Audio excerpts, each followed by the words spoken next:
ધારી ભૂગર્ભ ગટરના પાણી ઘરમાં ઘૂસ્યા. ધારી નગરપાલિકાની કામગીરી સામે લોકોમાં ભયંકર રોષ.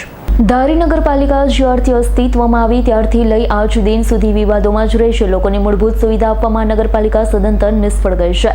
કચરાની વાત હોય, ખુલ્લા ભૂગર્ભ ગટરના ઢાંકણાની વાત હોય કે ભૂગર્ભ ગટરની વાત હોય, ક્યારે પણ નગરપાલિકા દ્વારા યોગ્ય કામગીરી થઈ જ નથી તેવા આક્ષેપો સ્થાનિકો કરી રહ્યા છે.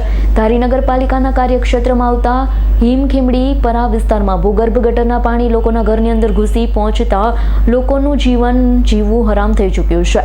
ત્યાંના સ્થાનિકોએ આ બાબતને લઈ રજૂઆત પણ કરી, પરંતુ નગરપાલિકા દ્વારા આજ દિન સુધી કોઈ નક્કર કામગીરી થઈ નથી.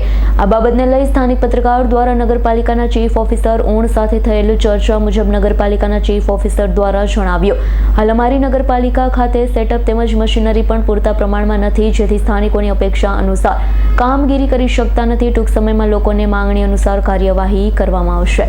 મારું નામ ઈલાબેન છે. અમારા ઘરમાં પાણી બધાયનું અંદર આવે છે. અટાણે અમારા ચોકડીમાં એમનું પાણી ભર્યું છે અને અમે નાહી શકતા નથી. ટાણે પાણી જાય પછી અમે બધા નાવી. અત્યારે ભર્યું છે અંદર ફળિયામ ચોકડીમાં અને અમે બંધ કરી દીધું. અમારે એક આ બંધ કરાવી દો એટલે તમારો ઉપકાર છે. બસ અમારે એટલું જોઈએ છે. મારું નામ દિનેશભાઈ, હિમખીમડીપરામાં હું રહું છું. અમારે ગટરનો પ્રોબ્લેમ છે.